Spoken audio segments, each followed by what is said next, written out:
Good morning, everyone. Xin chào. I heard that many of you have just finished taking a course in statistics. Is that correct? Okay. For those who have taken statistics, please raise your hand. Okay.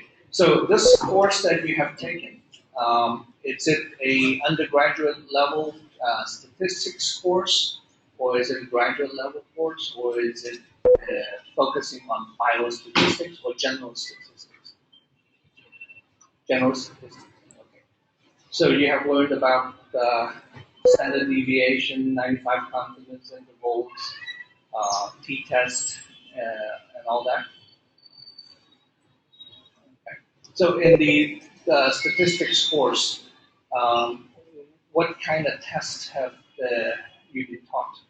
Give me some examples. Oh, you know the SPSS. That's great. Okay. So I would be talking a little bit about the SPSS. Okay. So I guess many of you are taking this course for the first time. You were not here last year. So let me take this opportunity to introduce myself. Okay. My name is Yeung. I was born in Hong Kong. So Chinese and Cantonese my first language. And I went to the United States for college, and then PhD, and then MD, and then went through the residency training and fellowship training, and then become an assistant professor at MD Anderson, and I've been at MD Anderson for the past 17 years. And so I belong to two departments. My clinical activity is primarily in the Department of Emergency Medicine. I see patients in the emergency center of MD Anderson Cancer Center. I also have a training in endocrinology, and I have a joint appointment in the Department of Endocrinology and Hormonal Disorders.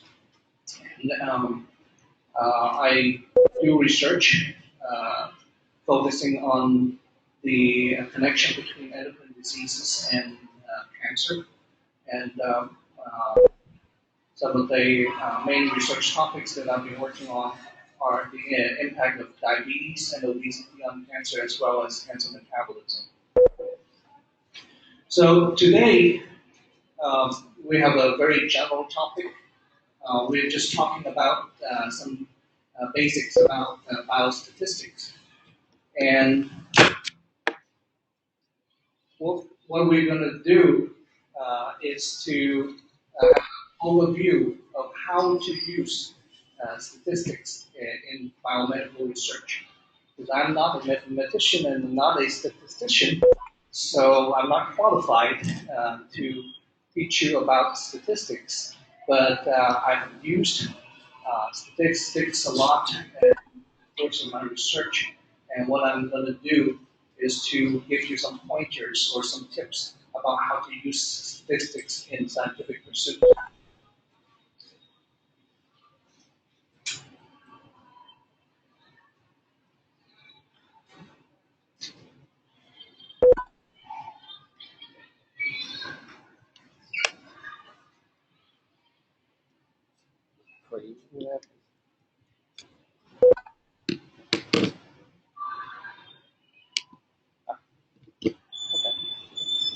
There you go. Okay.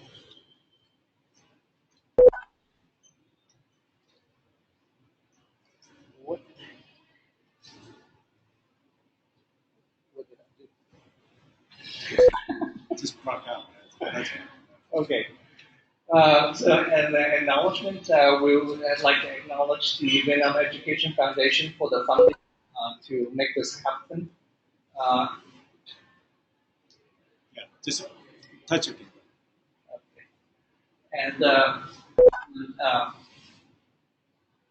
thank the cooperation of the VNU and the University of Sciences in Ho Chi Minh City, and of course, thank our support from our parent institution. So as a disclaimer, I am a physician scientist and not a statistician, and I'm just giving you the perspective and preferences.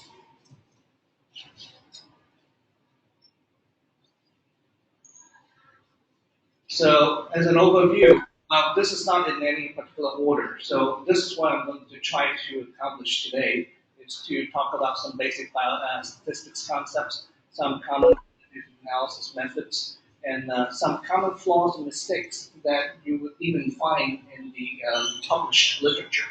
So many times there are mistakes in the manuscripts, in the papers, and if the reviewers didn't catch it, then it will slip through and it will be published. So don't believe everything you see in the published papers. And also within the presentation, I will talk about some of the my own preferences about graphical presentation of data. So, what is medicine? Medicine, involves doctors seeing patients, and then behind that, there's all sorts of technology that would help doctors to make the diagnosis and as well as treatment, and all this, are based on knowledge. Okay, so this is the timeline or history of the Western medicine. Um, I mean, back in the old days, um, so-called Western medicine or the medicine of the Greek people, it's not much different from traditional Chinese medicine or traditional herbal medicine. It's all based on the experience of people, how to manage the diseases or trauma or knowledge of the land, knowledge about the plants and the animals and substances that can use to help to heal illnesses or injuries. But over time, the difference is the attention to details in terms of the human anatomy, and then as the knowledge increase, what I think it's uh, the last part here, the last 100 years, that make the Western medicine and Eastern medicine to diverge. And Western medicine is primarily based on the scientific method to test knowledge, to find new knowledge, and whatever that the physicians need to do need to be based on facts, based on evidence. And so over time, people have been talking about medicine as both an art and a science. So this is very distracting. I'm going to unplug this.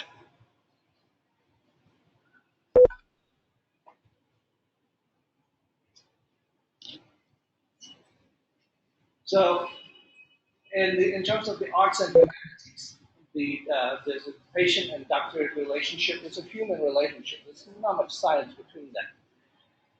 And there's the rapport between the patient and the doctor, the ethics of how the doctor conducts himself or herself, and the empathy that the physician feels, and then also the practice styles and the caring that the physician provides to the patient. And the first role of the doctors is do not harm. And many of the doctors take the oath of Hippocrates. Hippocrates was considered the father of Western medicine. And I went to a medical school that all the graduates took the oath of the Hippocrates to affirm the ethical standards of the physician.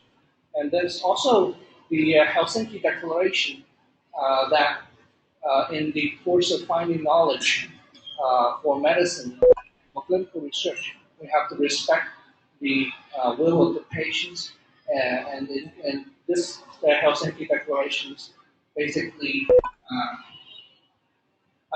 underscores the ethical standards for the conduct of humankind and research.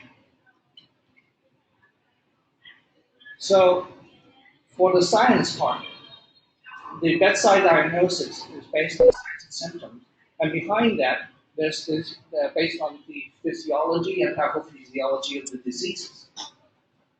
And the diagnostic test, the imaging test, and the biochemical test, all these are based on science. The clinical management, okay, the medicines we use, what treatment is the best, all these are also based on clinical science. It's based on clinical trials. And that's what these days what we call the evidence-based medicine. How does this evidence come about? It's all based on statistics, all based on clinical trials. We randomize, we test, and we see if it's real or not real.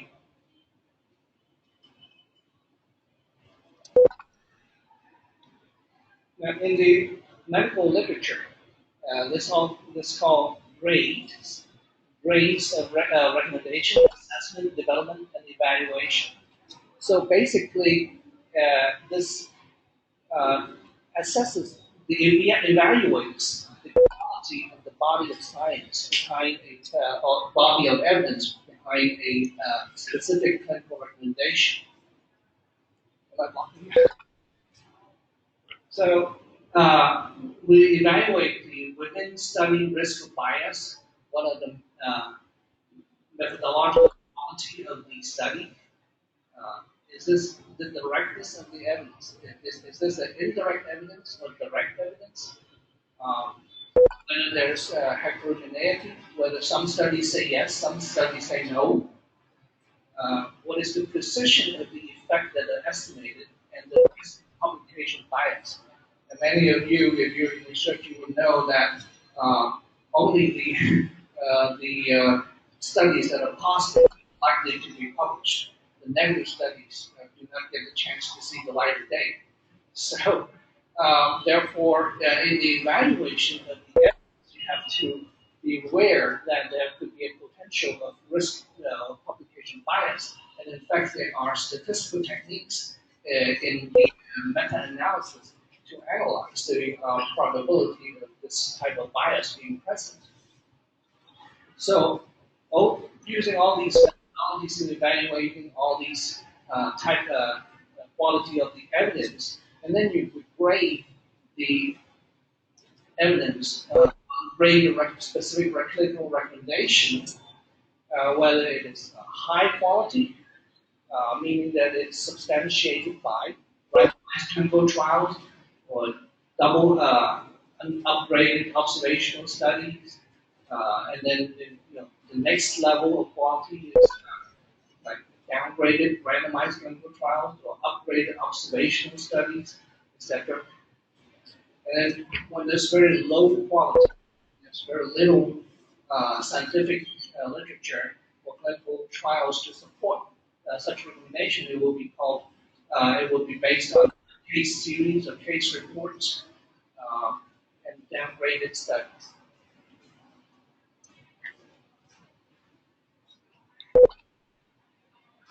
So for clinical medicine, in order to get all this evidence, okay, everything is based on science. So as clinicians, or as well as scientists that are going to do research in biomedicine, uh, everything need to come about using the scientific method because we need to test and measure without bias. Okay? So the person that is doing all this must have integrity, honesty, and the commitment to seek the truth.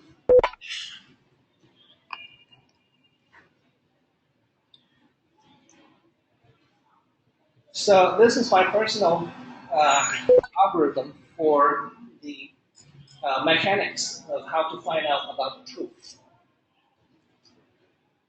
So in science, we have to read and we have to study. Otherwise, we don't know what we're going to do. How do you know what experiment you're going to do? How do you know topic you're going to choose. So you have to read the background knowledge and understand what is at the cutting edge. Okay? What you do, it's not important, and nobody cares about what you do. Even if you finish your study, you cannot publish it. Nobody cares. So you have to know what is the frontier of knowledge. Okay? What matters. Okay? And then you commit your effort. Okay?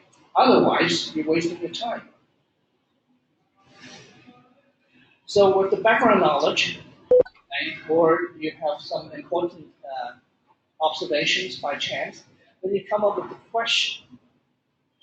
So all the scientific research is to start with a question. What is it that you want to know?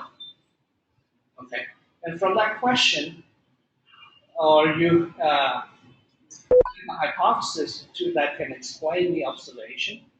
Okay, and then based on that hypothesis, you design your experiment to test that hypothesis.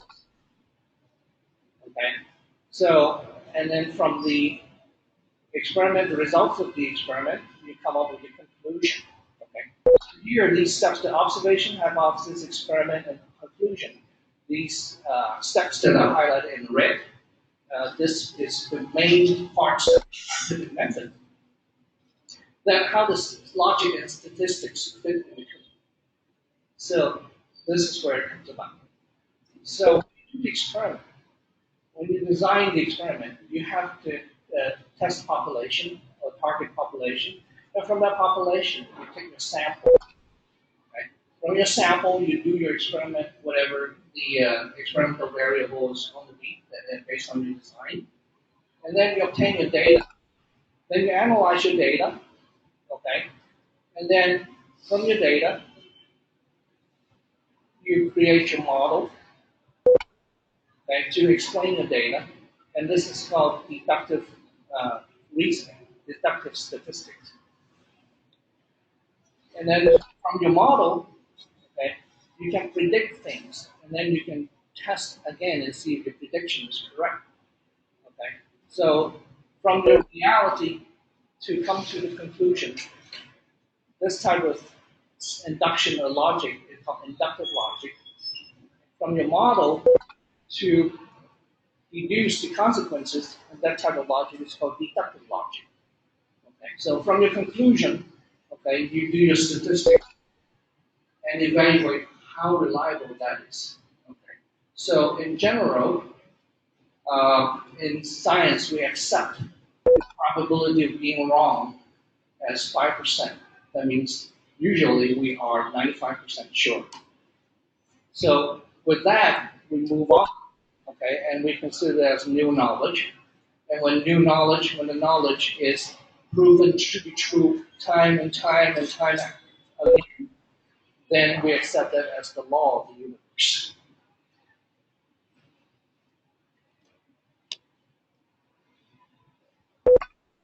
So where is statistics needed in biomedical research? So there are many types of biomedical research. Okay, benchtop experiments, animal experiments, retrospective clinical studies, clinical trial, literature review. Okay, so in all these different types of research enterprise, statistics is a very important ingredient in it. For example, in benchtop, when you're talking about whether something is different, to evaluate the differences between two groups in quantitative measures, or evaluate differences in qualitative measures, or whether two variables correlate with each other, or whether between the two groups, many different variables, are they different from each other, and which one is different and which is not different. And in animal experiments, and a lot of times especially in cancer research, we're looking at the differences in the growth rate of the tumor.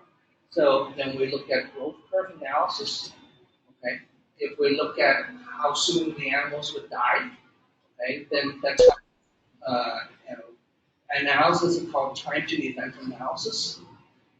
And many times, even before we Okay, we have to write out the protocols and plan the experiment. In planning the experiment, one very important question is how many mice am I going to need? Okay, sample size calculation. Okay, so you do not use statistics to calculate the sample size. Okay, you may end up using too few animals, and your experiment has no statistical significance, and you ended up wasting the life of all these precious animals. Or if you use more than enough, too many animals, okay, so you're also wasting the life of these precious animals. So, it's best to use statistics to plan ahead of time to do the experiment right and do it once instead of wasting. Now, in retrospective clinical studies, okay, very valuable. A lot of times, we to go back and look at the clinical experience to identify what we have missed or identify new hypotheses for further investigation. And many times in clinical studies, many variables need to be controlled. It's not like something else that is in the laboratory and that every variable is under strict control and you don't need to worry about them and only worry about your experimental variable. But in clinical studies, because humans are walking around exposed to many different things, different age, different background, different genetics, different gender, different race, etc., etc. So all these potentially complicated variables need to be controlled for, and there are statistical methods to analyze multiple variables and see which one of these variables can contribute to the outcome variable that you're analyzing. So prospective clinical trials. Clinical trial design is very important. Okay, designing clinical trials is not much different from designing an experiment, okay? Except that some of the environmental factors will need to be controlled, and very often we would need to use multivariate analysis instead of much simpler statistics. And you have to plan ahead of time that what methodology you're going to use to analyze your data. And from there, again, the sample size calculation is very important. Okay, you need to design the clinical trial in a feasible way because clinical trials are very expensive and it takes a lot of money, and you cannot afford to either design a trial that power, then you're not going to get a statistically significant outcome or wasting too much money.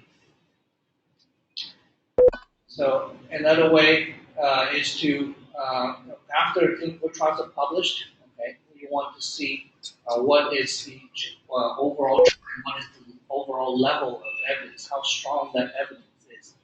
And then you can search the literature and do analysis on the published literature.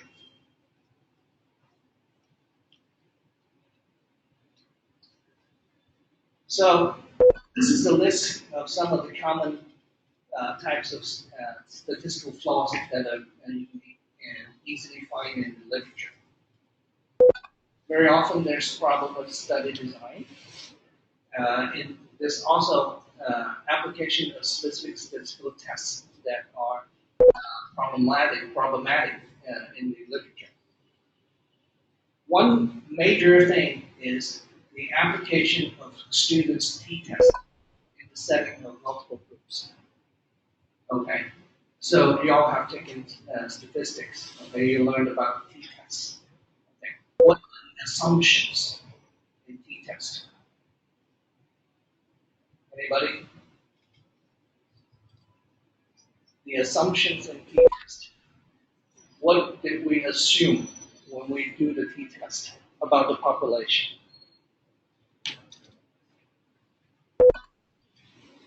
Any volunteers? Okay.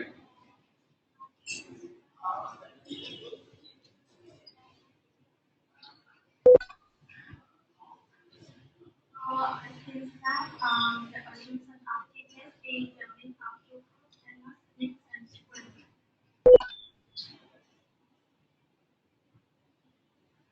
Okay, so you think you're talking about the null hypothesis. The null hypothesis, when you do the t-test, is that the mean of the two groups are not significantly different. Okay, so when you do the test and p, actually the p value uh, is less than 0.05, and you reject the null hypothesis, and then you say that the mean of the two groups are statistically significant with the probability that with 5% chance that you're wrong. Okay, so but that's not still not the solution of the t-test. Okay, so the t-test was designed, okay, based on the assumption that the distribution of the data in the population is a normal distribution. Okay, so if the distribution in the population, in the test populations is not normal, then t-test is not the correct test. And we also, when the t-test is designed to compare two groups, okay, when you do the experiment, when you have multiple groups, okay, let's say you have a control group in this experiment treating the experimental groups with drug A, another one with drug B, and another one with drug C. Okay. Is it correct that I apply the t-test to compare the group treated with drug A with the control group?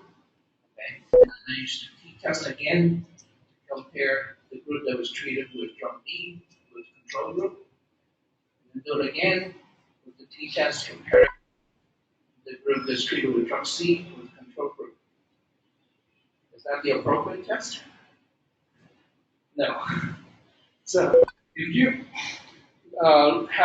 if you design and have done the experiment with multiple groups, okay, you're not starting out with two groups, and the distribution of the sample in this population is not random.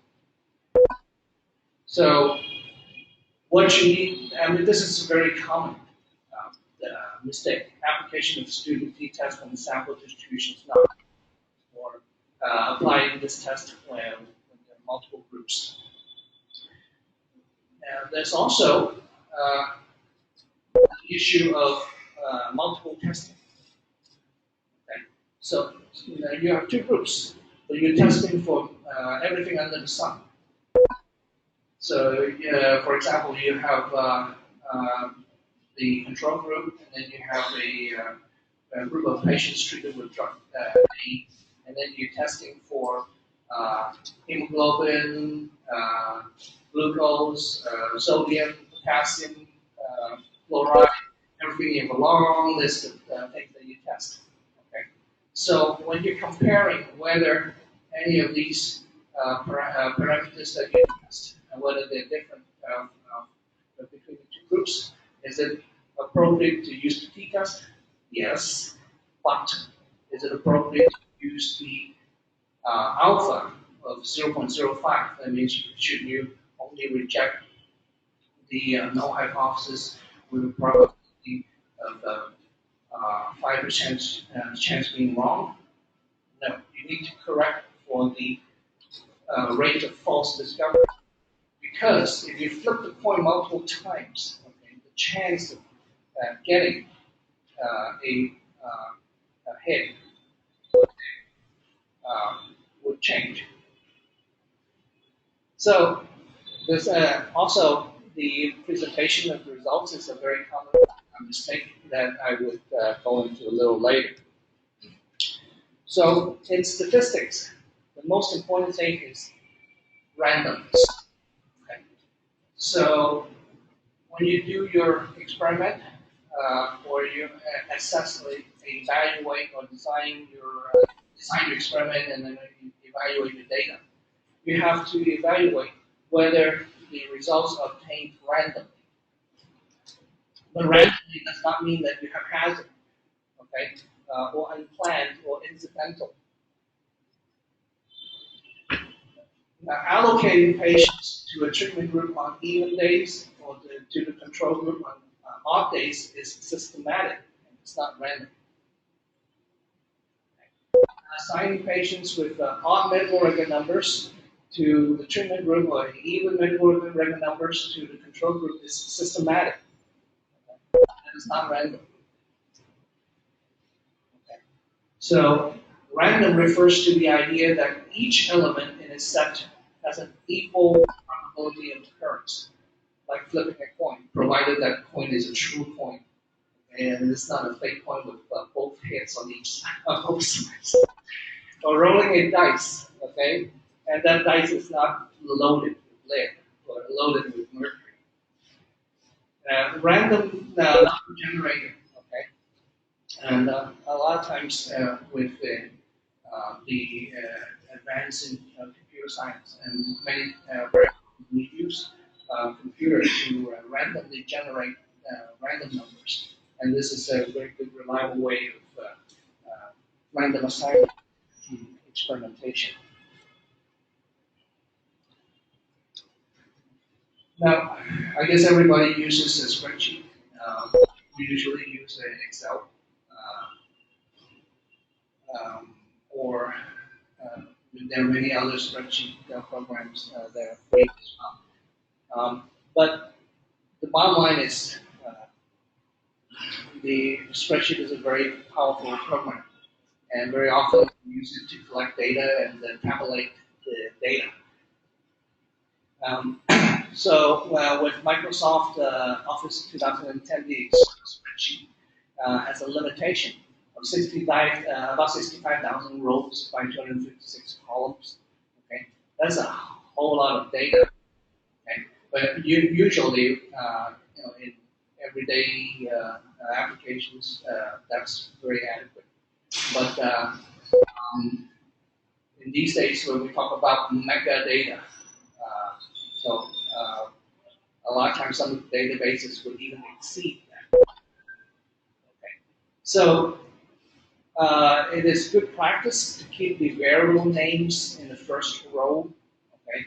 Because in this program you can freeze the first row, and then while you're scrolling through the rest of the spreadsheet, you can have a clear view of what the variables are.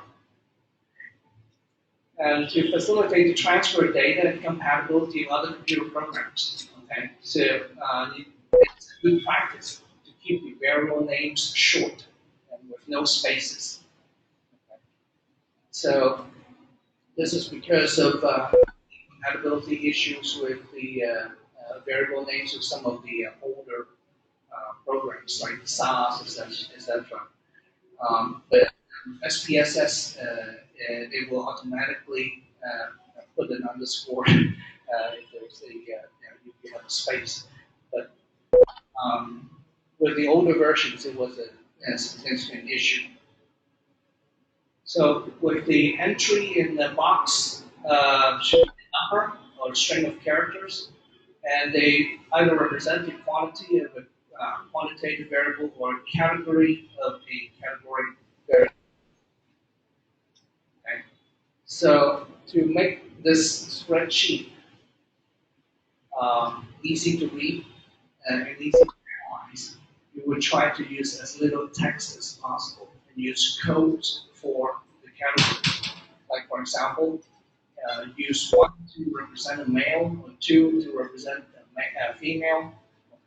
So in order to keep track of what you are using, what you're using to represent what, okay, it is very useful to keep a what we call a data dictionary. Okay, so meaning that like for column A or column B, which represents the sex of the patient, okay, You use 1 to represent male, 2 to represent female. Okay, so this is a dictionary, a notation of what your codes mean. And keep the free text comments away from the data fields. Okay? If you type in your comments in the data field itself, that would be a nightmare for the person that is doing the data analysis, because you cannot just cut and paste the column and cut and paste the boxes into the fields, into the computer programs for analysis. You have to clean up, get rid of, convert all the text to numbers or to the appropriate notations before you can do the data analysis, and that sometimes it's very time consuming. Now, this is an example of the spreadsheet, what I call the good, the bad, the ugly. So this is an example of a good spreadsheet. Okay? So you can see here, you have the name of the variables on the first row. And then the data is coded uniformly with M for male, F for female, and then the age of the person. Okay? So the age of the person need to be, the unit has to be the same. Okay? If you code and you type in numbers, okay, one is 56 years, the other one is 1.67 months, then the person that is doing the calculation cannot use the formulas that in the spreadsheet for the calculations, and they have to do the conversions individually for each box, and that will drive the data analyst crazy. Okay, so for race, you simplify the amount of text. Okay, here you have a letter W to represent the white race, B to represent the black race, A to represent Asian. Okay, so this is you have to have a data dictionary to explain. Um, you need to write down what each of the letters mean. Okay, and then within the fields, you minimize the amount of text that are in the fields. Okay, so this is the good spreadsheet. Okay, so this is a bad spreadsheet. So you see that you have M for male, and then now you get the spelled out the male. Okay, so imagine how this looks when you try to sort the name. Okay, then you have the males in all different places, and then you have the capital M and the small letter M. Okay, when you sort this, these are all in different places. Okay, same here. Okay, you have blanks that use the left out, and you have different units. Okay, so this data is not sorted. Okay, and this is the ugly. Okay, so you have the first row with too much information, and then the color is too distracting, and then the information is all in different pieces at different places, and this spreadsheet is not sortable. It's very difficult to analyze.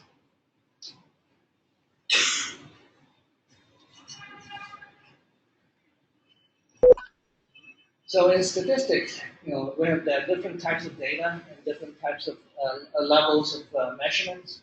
Okay, you have the nominal type of data, categorical type of variables like gender, race, or whether the patient is hypertensive or not. There's the ordinal type of data. Means that these are categories that can be ranked. For example, okay, for a smoker, what is the degree of smoking? The patient never smoked. The patient has light smoker, a moderate smoker, or heavy smoker. Or if we refer to the stage of the cancer, okay, whether the cancer is stage 1, stage 2, stage 3, stage 4. Okay. So these are not continuous variables. Okay. So you're either stage 1 or either stage 2. There's no stage 1.5 or stage 1.75. There's no such thing. Okay. But these represent categories that can be ranked. So stage 4 is worse off than stage 3, which is worse off than stage 2, etc. Or the discrete numerical data, like for example, the number of cells or the number of patients. Okay, there's you cannot cut a person in half. You cannot have like 1.25 patient. You have one patient or two patients. There's continuous scale, the type of data, age, there's continuous scale, um, and blood glucose, optical density, fluorescence intensity, okay, like these measurements from experiments. And this type of data is continuous, on a continuous scale. So you have data and then you have measurement, okay, but there's many ways to express it. Okay? So how did Usain do? Okay, you all know Usain Bolt. So Usain is the fastest man on earth.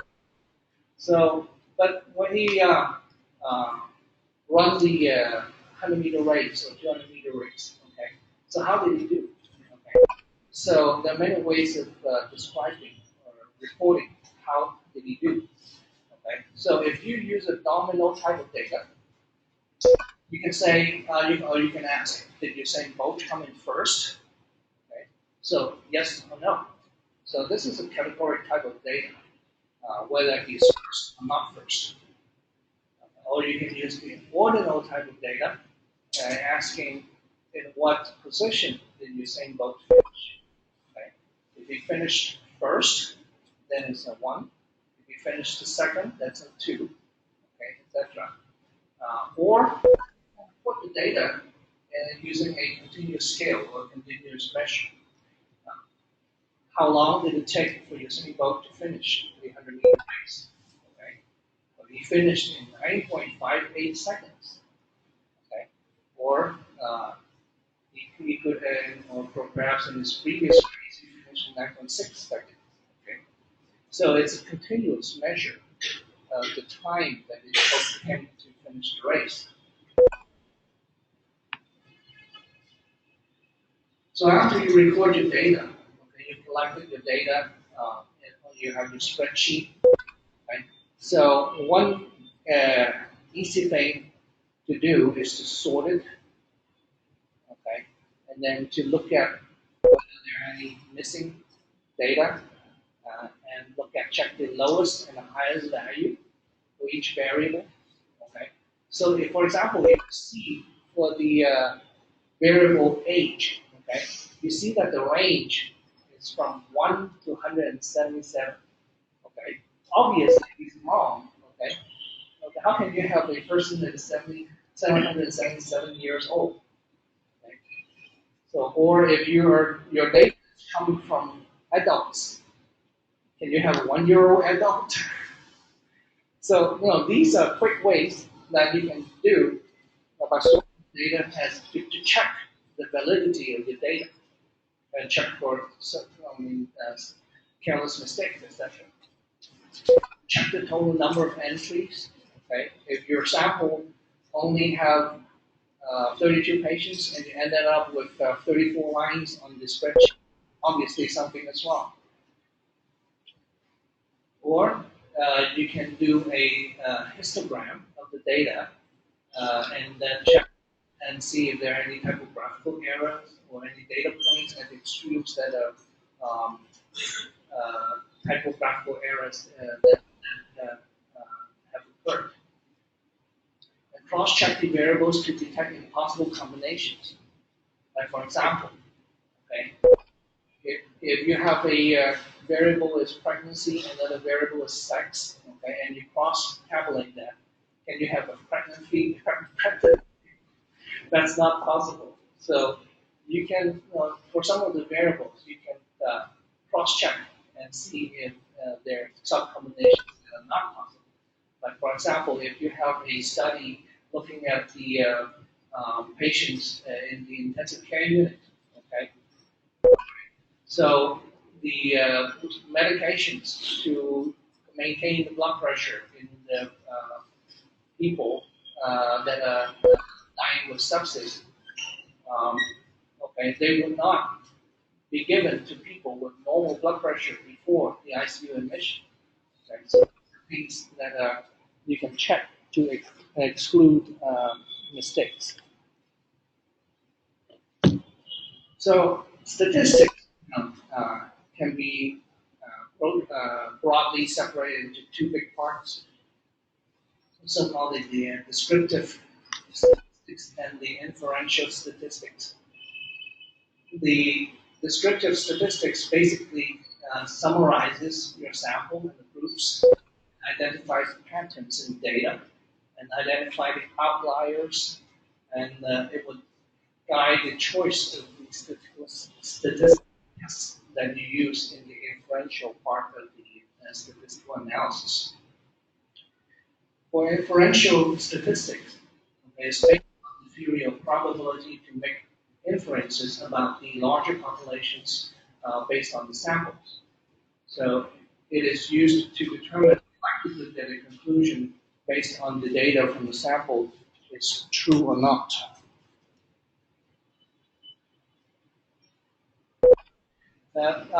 This is a screen for one of the programs that I like to use. It is called in a way, it's very similar to SPSS. Okay? So these days, the modern statistical program are all menu-driven.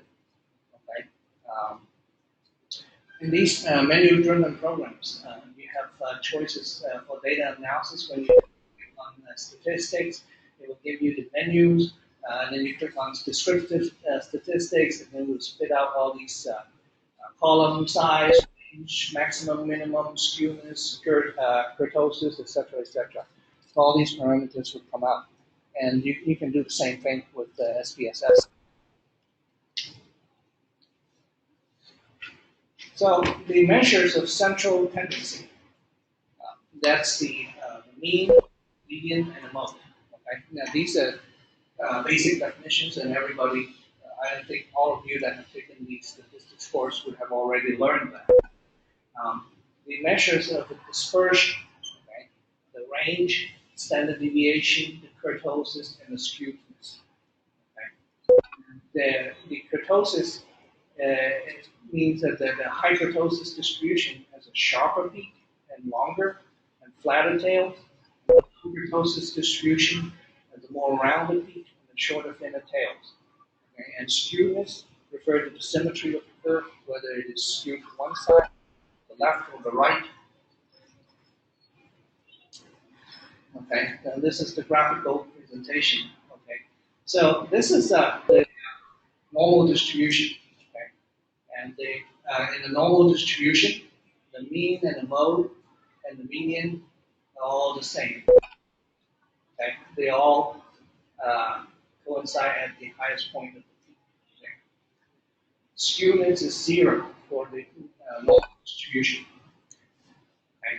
And the standard deviation and is based on the normal distribution. The one standard deviation on both sides would include 68% of the values, and two standard deviations from the mean on each side would encompass close to 95% of the population. And what is inferential statistics?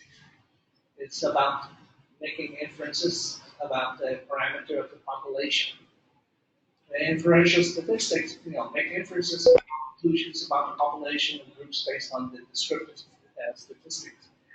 Now, so for example, we have a population A and population B here, okay? And we want to draw a conclusion. We take samples from a population A, okay, and we see all these little letter A's. From population B, we all see all these little letter B's. Okay, so we conclude that population A and B have different colors. Okay, so how do we know that? It's based on the sample from which we draw from. Okay, so how do you know that this is a true representation of this population A? And that is entirely dependent whether, in the process of collecting a sample, whether that process is random. Okay? If your process is not random, okay, you look into the bag and pick only the small letter A's out, okay, then you're not, this is not a true representation of the whole population, then your conclusion is wrong. Okay? So bias in the sample selection here is the key.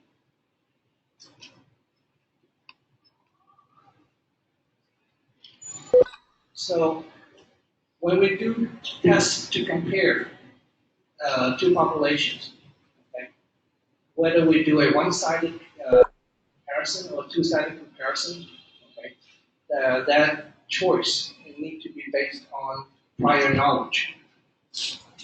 Okay, unidirectional or one-sided comparison. Okay, for example, cancer cells were incubated with drug A for the control media, and the number of viable cells were then measured by the MTT assay. Okay. You all know what the MTT assay is? Some of you have already done that. Okay. So the MTT assay is a formazan dye analysis that the cells that are alive would be able to convert that dye into a color, a substance with color. You measure the absorbance of that colored substance, and that concentration of that colored substance would represent the number of live cells in the tissue culture. So with that, okay, you're asking the unidirectional analysis.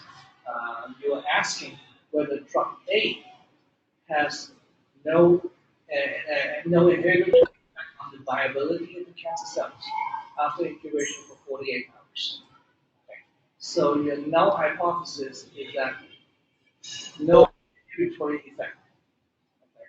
So it is a one-sided question because you're only asking whether the optical density of the MTT assay is going to decrease. You're not asking whether there is different or not, you're asking whether it's going to decrease. Okay. So the alternative hypothesis is that drug A decreases the viability of cancer cells.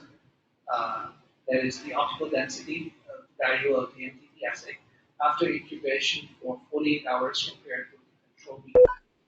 Okay. So compare and contrast this one-sided analysis with the bidirectional analysis, the two-sided analysis. In the two-sided analysis, you're assuming no information about drug A, what drug A would do to the cancer cells. So you don't know. Okay. All we know is a drug. Okay. It can very well stimulate the growth of the cancer cells, or it can be inhibiting the growth of the cancer cells. We do not know. Okay. So the null hypothesis is that drug A has no effect on the cancer cells after incubation for 48 hours. Okay. And then if we have the data, if the p-value would reject the null hypothesis, then the alternative hypothesis is that the drug A affect the cancer cells after 48 hours compared with control media. Okay. So at this point, we don't know whether the increase or decrease. Okay. All we know is it's not the same. Okay. So you really need to look at the data and see which direction this difference is to report it, whether it's going to increase the growth of the cancer cells or inhibit the growth of the cancer cells. So this is the difference between a one-sided and a two-sided question. So p-value is important. Okay? So which means that I am 95% sure. Okay? And this is the usual convention that scientists accept that the p-value would estimate the probability of the results that would occur by chance alone if there's truly no difference or association. Okay? So if a p-value is less than 0.05, means that there is less than 5% chance. If it's less than 0.01, then it's less than 1% chance.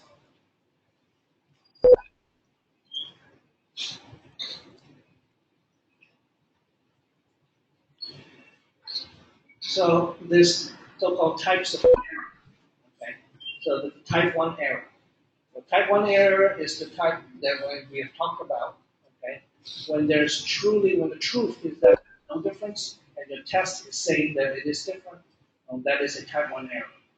And that is the alpha, is the probability that a type 1 error has occurred.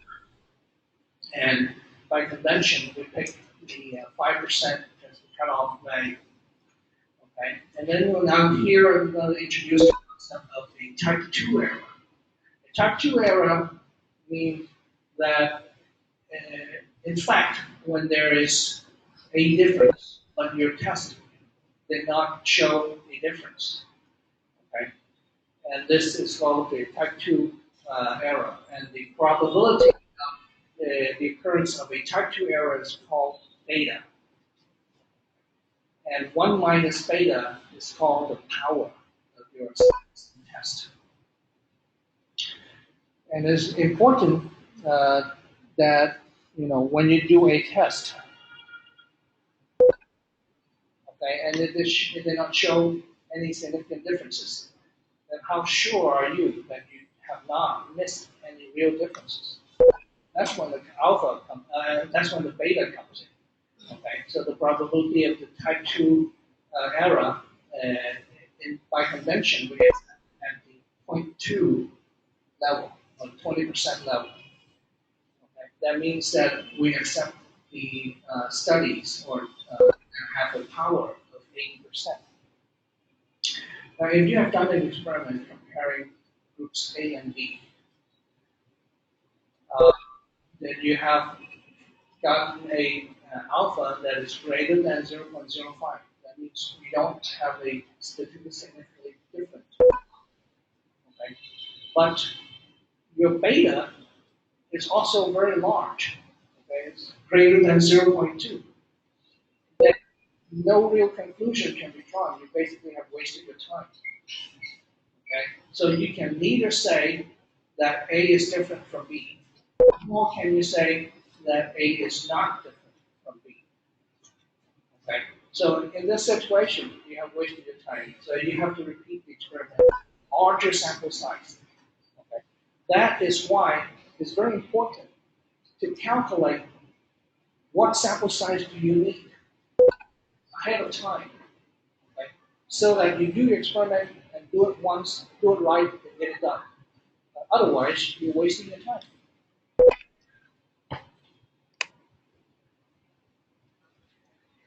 Now, what is the statistical power of the study? Power, beta, alpha, sample size. Okay, that I just talked about. Now, if I do not find any difference, then how sure am I that there's no difference? Okay. That is the key question. And this is especially important in animal protocols. You have a statistical justification of how many animals per group that you're going to use. Okay? Because you need to plan ahead of time, you need to order the animals, okay? And you plan the experiment correctly, do it once, and do it right. And the same thing with clinical trials. Okay? The patients are risking their lives very often to try to learn new knowledge. And the statistical justification of how many patients you're going to recruit for the study is very important.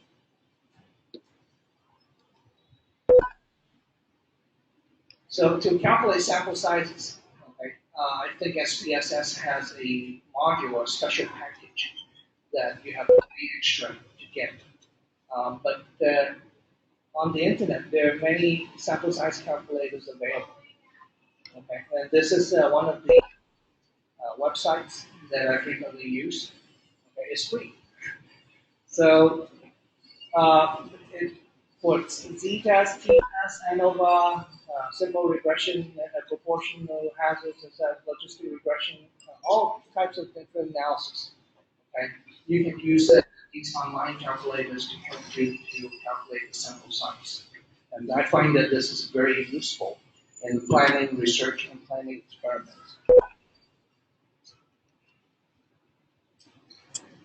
Now we come to the multiple testing problem. So we set a p-value threshold, for example 0.05, that we say that there's a 5% chance that the result is a false positive. So in other words, although we have found a statistically significant result, in reality there is no difference in the group's means. So 5% is acceptable for one test. Okay? If we do lots of tests on the data, then this 5% can become a large number, can result in a large number of false positives. But for example, if there are 200 spots on the gel, and then you apply the ANOVA t-test to each, then you would be expecting that you get 10 false positives by chance alone.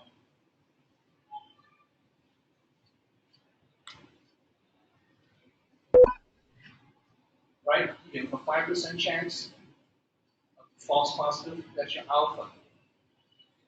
Okay? So 5% times 2 different tests, then you get 10. So if you do the comparisons often enough, you're going to get false positives. So how do you correct for that? You change the level of confidence to accept to reject the null hypothesis. Okay. So how many different hypotheses are being examined? How many comparisons are needed to answer this hypothesis? Okay. Are any interim analysis planned? Okay. So these questions are the issues that would affect what level of confidence that you should choose as the cutoff to reject the null hypothesis. Okay. How many tests will be run in total? For example, when you're dealing with a microarray experiment, you're talking about 50,000 genes. You're running 50,000 statistical comparisons. So when you're doing just a few, 10 or less, or I mean, that's no issue, no big deal. But when you're dealing with 500,000 tests, that's a big deal. So how do you control for this issue? The level of significance in the test. If you assume that the total of the alpha is the desired type 1 error of the false positive for all the comparisons. If you have one test, then the alpha is equal to alpha total. There's no question. But if you have multiple tests and multiple comparisons, okay, the alpha total is the summation of the alpha of the individual tests, and that is going to be greater than the alpha total. So the conservative approach is to divide the alpha total by the number of comparisons. And that's the most conservative approach. Okay. So for this type of issue, the statisticians have gone in great detail into what's the best way to deal with this situation. And there are basically four common methods that are currently used to deal with this issue. And if you look at the published literature in the biomedical field, you would see that most people use the Bonferroni correction for multiple testing. And for interim analysis, the O'Brien-Fleming boundary or the Metz analog method can be used to determine the alpha for the individual evaluations. The false discovery rate control is the statistical method to control for these multiple comparisons. Okay. It is designed to control for the expected proportion of incorrectly null hypotheses or the false discoveries. So the Bufferoni correction is a pretty stringent type of control, and the methodology falls into the family-wise error rate procedures. Um, but when we're dealing with the microarray experiments, so many tests are being performed. If you apply the stringent type of correction for false discovery, the hits, the number of hits becomes very few. Okay? So therefore, as opposed to the expected proportion of false discoveries, um, because to increase the amount of information that we can dig out of the array experiments, we have to compromise to have a greater power at the cost of increased rate of type 1 error. So therefore, people have proposed new methods of false discovery rate control methodologies to apply for these genomics or proteomics or transcriptomics, all these omic type of experiments in order to compromise the at the cost of increased rates of type 1 to improve the power of the discovery, to identify more information, to get more out of these microarray tests. So what tests do I use? That is very often the dilemma that we face given a data set. Okay? So we have a set of data, and okay, so we want to find out whether the group B are different, or the or group C is different from the control or whatever. Okay? What test should I use? Okay, so I'm going to stop here for a little bit and let everybody have a bathroom break. Okay, so we'll come back in maybe 10 minutes. Let's come back in 10 minutes.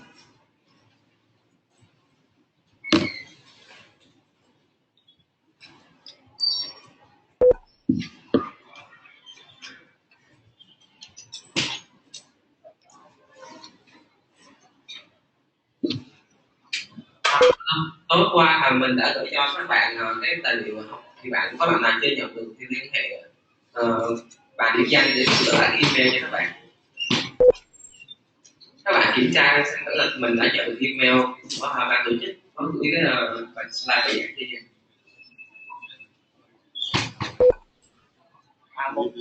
Một thông báo nữa là từ bữa học sau là các bạn sẽ điểm danh vào giữa giờ, chứ không phải đầu giờ nữa các bạn. Các bạn chỉ điểm danh một lần vào giữa giờ.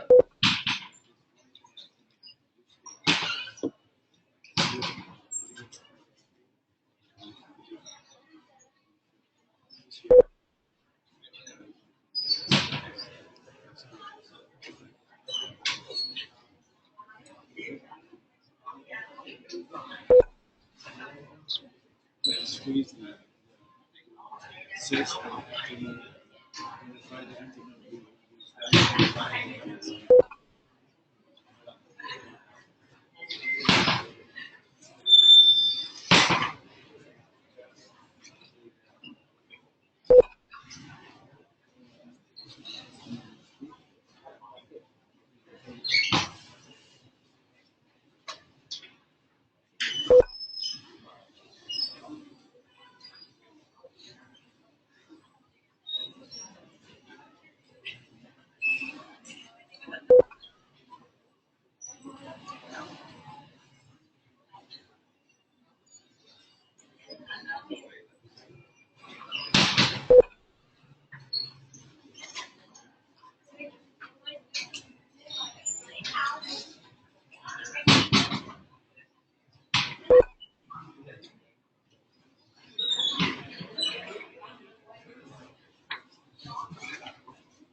Okay, let's get started again. Okay, so yeah, uh, what tests do I use? That's the most often question that we face when we have a set of data. Uh, First, we need to know what type of data is being presented. Uh, how many groups are there? Are the data normally distributed? And are the data points interrelated or independent?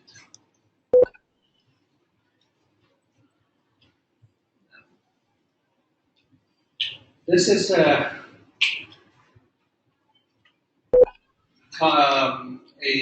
program that I use called Sigma Plus, and it's menu-driven, just like SPSS.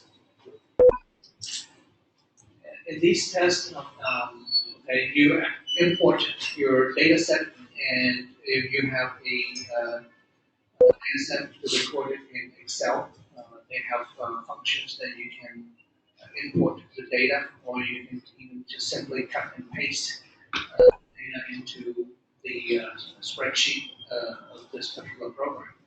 I think it's the same way with SPSS, that you can even open from within SPSS, you can open Excel spreadsheet files.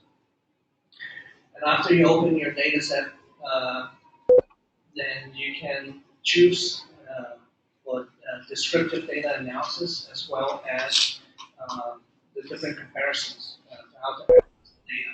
So in this particular program, they ask you whether you're comparing two groups, or you're comparing many groups, or you're doing other types of analysis like survival analysis, or regression analysis, or correlation analysis, etc.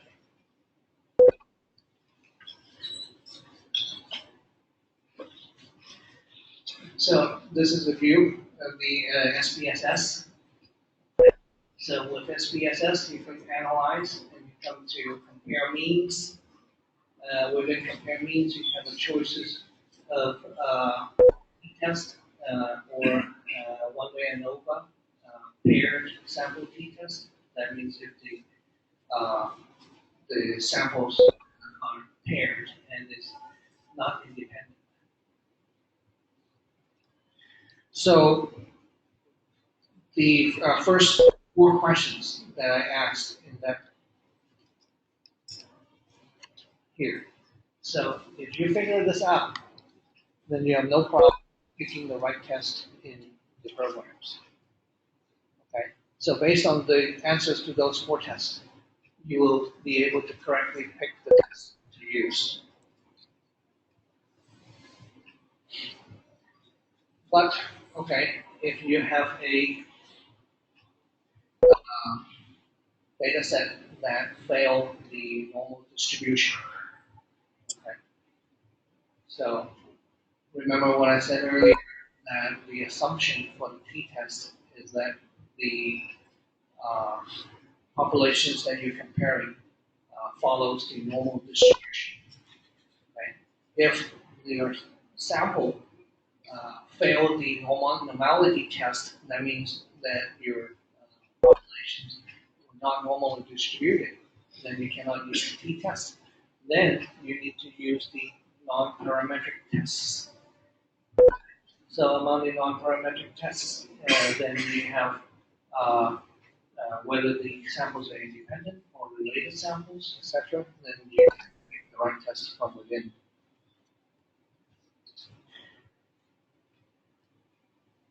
So within the Excel spreadsheet, you can do the t-test. Okay? To do the t-test, all you need to learn is the formula command for the t-test. But within Excel, it does not help you in terms of doing any tests or to tell you whether this is the appropriate test or not. Okay? If you want Excel to do the t-test, it will do the t-test for you. But it does not tell you whether it's the right test or wrong test. It just gives you some. It is your job to decide whether that is the right thing or not. The student t-test and command in Excel is the t-test, parenthesis, and then you describe the data ranges, and then these. Okay, so this is the cells that are containing the data from sample 1. These are the cells containing the data from sample 2. That's whether the test is a one-sided test. Okay. And the type of test, whether it's a pair test, or independent equal variance test, or independent unequal variance test. Okay. So Excel is capable of doing the t-test, but you're doing that at your own risk because it does not give you much help. Okay, you must know exactly what type of whether t-test is appropriate, and whether and which type of t-test is appropriate. Okay, if you don't know, then perhaps other computer programs will be able to provide you with more guidance. For example, here for this program called Signal Plot, okay, you say here are two groups. Okay, you pick two groups, and then it will perform the normality test automatically. Okay, if it passed the normality test, then it will go on. And it will test the equal variance test and whether it's passed or not. Okay. So basically, in this program, it will do the normality test and variance test to help you to pick the right kind of t-test. Okay. So remember in Excel that you have to know which one to use in order to specify that in your command. And then it will do the t-test and then give you a brief explanation of what the t-test means. Okay. So if the normality test fails, or if the equal variance test fails, it will help to direct you to a different test that is more appropriate for your set of data.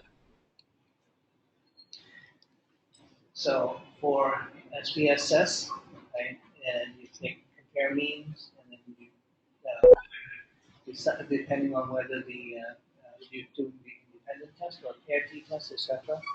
Okay, or if you're dealing with multiple groups, more than two groups, you should not use t-test. You should use one-way ANOVA.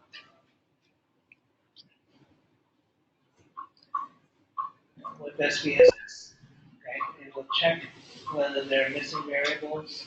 So check the variables, check the criteria, the confidence interval, 0.95%. Okay, so then give you the statistics, and it'll tell you what the confidence intervals are, what is what is the sigma, and the two tails of this test. Okay, and in this case, it's not significantly different.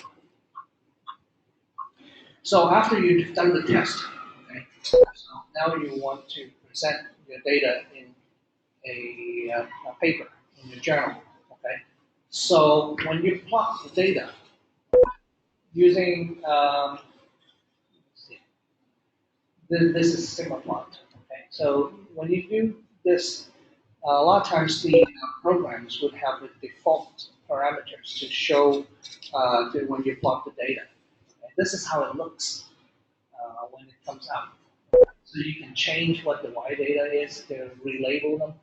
Okay. So one good way to present the data distribution of a population is to use the box plot. I like the box plot a lot. So when the box plot it gives you the median, the 25 and the 75%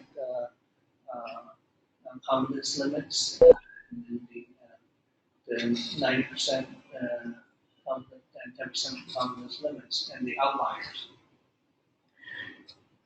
So with the default output, okay, even if you change the labels, it does not look good. Okay, when you cut and paste it to a paper, uh, it does not look very pleasing. And also that a lot of times the papers are very restricted in terms of the space, and very often your figures would need to be shrunk. Okay? Look at how thin these lines are. Okay? If these figures are shrunk, the line would very often be not very clearly visible. Uh, so that here is an example of how I would edit the default output of these graphical programs to have a good graphical presentation of your data. One thing is that you need to make sure the lines are thick, okay? So that after the figure is shrunk, the lines are clearly visible. Okay? Because many of the reviewers of the papers are old people like us, and we are we have presbyopia and cannot see thin lines very clearly. And the fonts and the labeling need to be with bold, big, heavy fonts. Okay? And also that there's, if use of color is appropriate, use color to emphasize your point. Here, for example, I've added the, for box plot, the default output, the line in the middle here is the median. Here I've added the mean. Okay? So as you can see here, the mean and the median are very close to each other. So this population has distribution is very close to the normal distribution. Okay? But for this population, the median and the mean are quite far apart, and this population is skewed. So with the graphical presentation like this, one look you can see whether the t-test is appropriate or not. Okay. So this population, yes, normal distribution. This population, maybe, depending on how big your sample is and how reliable this separation is. Okay, if this is a large sample and you see a skewed distribution like this, then you know for sure that this is not a normal distribution and the t-test is not appropriate.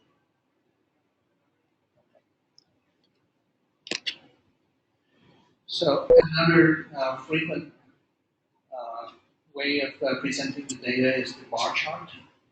And this is the default bar chart output. And again, like for the purpose of publication, you need to change the default output to graphs that have heavy, strong lines so that it's clearly visible when it's shrunk, and large lettering and labeling so that it's clearly visible after it is shrunk.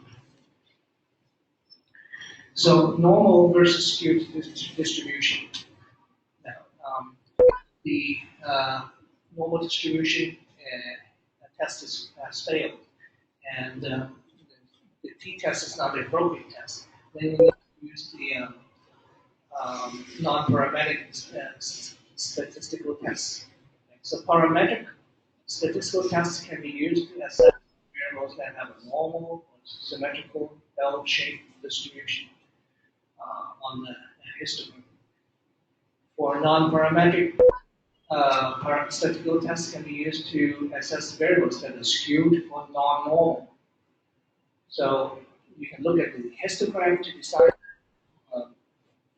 For myself, I like to look at the box one. That would give me a good idea about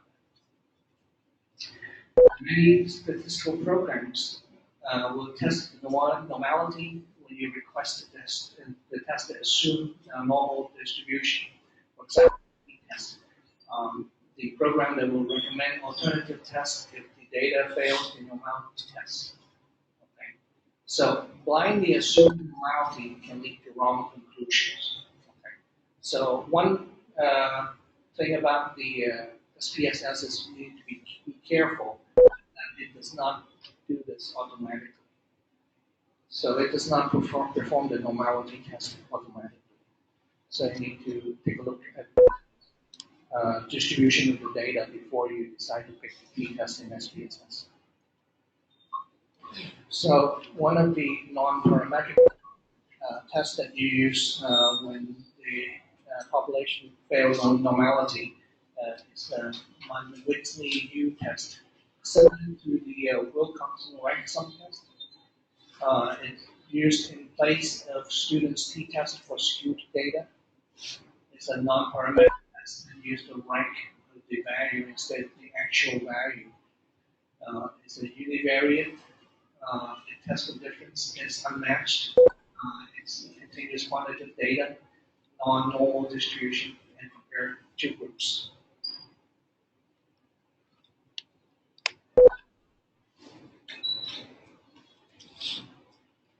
Now, whether to pick unmatched or matched test is a question. Some statistical tests that are designed to assess groups that are matched, unmatched, or independent. Like for example, if we look at the glucose difference between men and women, okay, and each of these glucose readings are from different people. Okay, they are completely independent.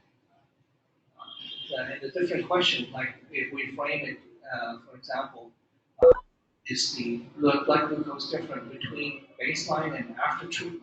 Okay, from the same person. Okay, you're comparing the before and after. And that same person is the link between the data. And therefore, these the paired t-tests, or some of these tests that are for matched or paired samples would be more appropriate than the independent tests. So the paired t-test is used to compare the average or measurements made twice with the same person, or it used to compare a different group with a matched control group. Right? So a matched control group meaning that there are some characteristics in the control group that are matched to the particular experimental sample. And for example, did the procalcitonin level change significantly from the presentation of sepsis in the emergency room to admission to the ICU? We're talking about the before and after, the values from the same patient. The univariate test, that they're looking at the difference of the means, the matched samples, the continuous quantitative data, because it's a t-test, it has to be normal distribution and this comparison between two groups. And the Wilcoxon signed rank test to compare two skewed continuous variables that are paired or matched. Like for example, such a one question would be, was the Glasgow Coma scale score different between the scene and the emission? Okay. So, Glasgow Coma score is a score that evaluates how unconscious the patient is. And scene, this refers to the scene of, for example, motor vehicle accident. Okay, and the motor vehicle accident scene, the patient was stunned, unconscious, and this scale measures how unconscious the person is. Okay, and this is a repeat measurement when the patient goes to the intensive care unit. Okay, this is comparison to see whether the patient getting better or getting worse. Okay, so it's comparison of the score, okay? The same person. So these the data is matches. It should be a matched comparison of the data from the same person. So it's a univariate analysis comparing the differences, matched data, it's quantitative data, and it's non-normal distribution, and it's comparison between two groups. Now this is an example is a very common mistake. This is the use of a t-test to compare the means of two groups in an experiment that consists of 3 or more groups. And for example, here is an experiment that have 4 groups of animals. So this is a group of animals that has a wild type leptin receptor. This is a group of animals that have the leptin receptor mutation and they're homozygous. And these mice are diabetic mice. They are, have a severe insulin resistance. And this is a set of data that representing about the serum measurements of the serum insulin levels from these mice. Okay, and this is a bar chart of all these different groups of mice. Okay, so all these 3 are the diabetic mice, and these 2 groups. This group was treated with a drug called metformin. This one was treated with a drug called rosiglitazone. In these drug-treated mice, the insulin resistance improved and the circulating insulin would drop. Right? So these data demonstrate that these drugs are effective in lowering the circulating insulin level. Okay? So with these bar charts, the error bars represent what? The error bars represent, you have to look at the individual paper. Okay? So very often, people would just use standard error, or some people would use standard deviation. Okay? I personally would use 95% confidence interval because if you use standard error or you use the standard deviation, you need to know how big the n is. What is the n? What is the size of the sample from which the data is obtained in order to know what the 95 confidence interval limits are. Okay? If we already done all that, taking the size of the sample into consideration and computed the 95% confidence interval, then it would be very easy for the reader to see, just to see whether the 95% confidence interval would overlap with the mean of any of the other groups. Then just from one look, you can tell whether that difference is significant or not. Okay. So, although out there in many journals, bars you can use it to represent standard deviation, standard error, whatever you choose. I personally prefer the 95% confidence interval. Now, here you have this experiment, 1, 2, 3, 4 groups. If I want to say that this group is significantly different from this group, okay, t-test is not the you test because the experiment is done with 4 groups, not 2 groups. Okay? So in this situation, you need to use the one-way analysis of variance. Okay? So the one-way analysis of variance looks into all 4 groups to see if there's any significant difference among these 4 groups. And then after that, this so-called the post hoc comparison, post hoc intergroup comparison that you can use either a 2-key test or Dunnet test, several tests that can be chosen to compare among the groups. Okay, so the intergroup comparison. Okay, so you can compare this group with this group, compare this group with this group, or compare this group with this group. Okay, so the p-values reported should be the p-values for the post hoc intergroup comparison of the one-way analysis of variance. Okay. So that is the appropriate test for this situation, and you will find this mistake over and over again in the published literature.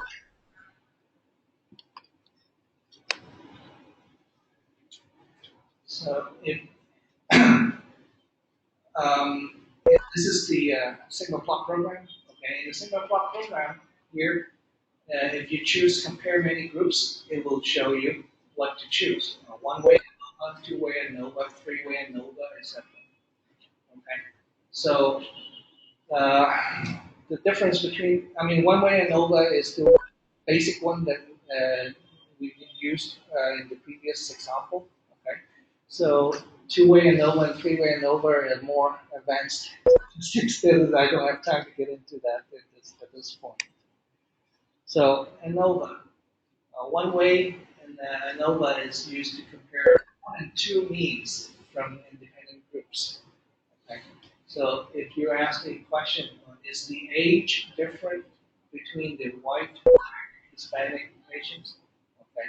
So like in America, we have many different races, and that it's more than more than 2 groups. So when you do that comparison in your study sample, comparing the mean age among the groups, then you have more than 2 groups, and that would mean that you would need to do analysis of variance. Now, two-way ANOVA is used to compare the more than 2 means by 2 factors. Okay. So, for example, this is the 2 factors that we're talking about, whether the factor of sex or the factor of having pneumonia or not. Okay. So, for example, you can ask, is the age different between the males and the females, with and without?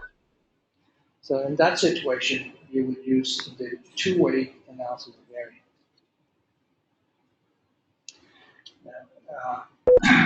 For continuous variables that are not normally distributed. Okay? So the one-way ANOVA, just like the t-test, assumes the populations are normally distributed. Okay?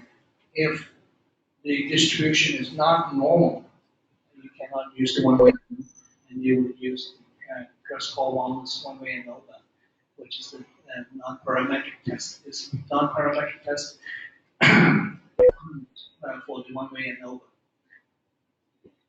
For example, it's the length of stay in the hospital that are different by ethnicity, different races. Okay, the length of stay in the hospital usually is a non-normal distribution. So when you analyze non-parametric tests with more than 2 independent samples with a not normal distribution, that's the situation when you apply this test. Repeated measures, okay, similar to the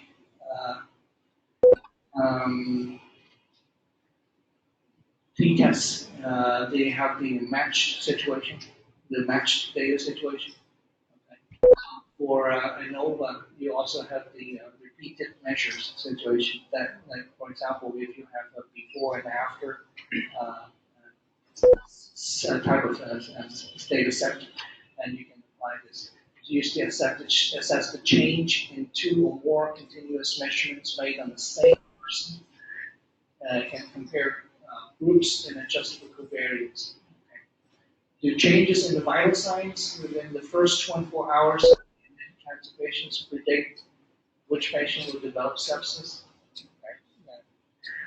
This would analyze the use of general linear model for the repeated measures. In many of the papers that you see, okay, like for especially in clinical studies, you would have the patient characteristics and you have the patient groups, okay, and then you have the number of patients that fall into each group, okay. And when you compare these groups, okay, you're looking at these distribution of proportions. How many patients fall into each category, and what percentage does that represent in each as a whole. For this type of data, this type of percentage data or proportion data, we would use tests such as the chi-square test. Okay. This is perhaps the most commonly used statistical test. It tests whether 2 or more percentages are different. For example, suppose that a study of 933 patients with cancer, and 10% of the men, that is 44 patients, of the men developed pneumonia compared with 5% of the women that developed pneumonia. Okay. So the men and the women, okay, these percentages significantly different. Okay. So what's the probability that this observation was by chance alone? Okay. So this chi-square test is a univariate test. Look at the difference in the proportions. It's unmatched, and it's looking at the nominal data, meaning that this is a grouping, and is more than or equal to 2 groups. Okay, for the types, we have to validate the number of individuals within each group need to be greater than or equal to 20. Okay, so what if that greater than or equal to 20 requirement is not satisfied? You can use this Fisher's exact test. This test can be used for 2x2 table when the number of the cases is too small to satisfy the assumption of the chi-square. That is, the total number of cases is less than 20 in any of the categories. I'm sorry, the total number of cases is less than 20, or the expected number of cases in any cell is less than 1, or more than 25% have expected frequency less than 5. So another type of data that we encounter would be a correlation. I'll give you an example here that the Ki-67 index. Okay. Have you all heard of Ki-67 index? Okay. The Ki-67 is a gene, a protein that is expressed in the nuclei of proliferating cells. So if you do immunohistochemistry immunohistochemical staining of the Ki-67, so the nuclei that stain positive represents cells that are proliferating. Okay, so if you take a piece of tissue of a cancer and stain for Ki-67, the percentage of the nuclei that stain positive for Ki-67 will represent the percentage of the cancer cells that are actively growing or proliferating.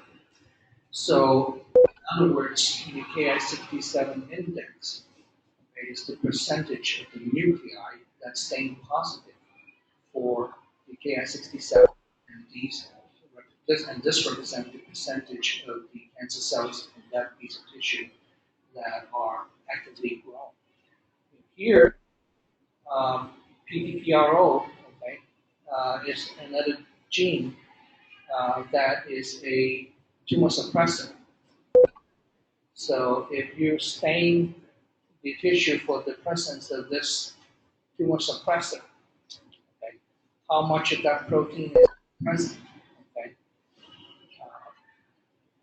So you ask the question, is the presence of this tumor suppressor protein associated with a decrease in the Ki67 proliferation of the cancer cells? Okay. So when you ask this question, what's the best way to demonstrate the point? As when you have more tumor suppressor present in the tissue, the slower the growth. How do you demonstrate it? So you stain the tumor tissue for the Ki67, get the Ki67 index, okay? And then you stain the tumor suppressor, okay? And you have a score of the staining demonstrating the amount of the tumor suppressor present, okay? And then you simply plot them on an XY plane. And then from this distribution of the data points, you ask whether there is a linear relationship between these numbers. So to answer the question, okay, so you assess the linear association between two continuous variables. So this test is called Pearson correlation test. And if you have a R coefficient value, it will represent, if R is equal to 1, it will represent a perfect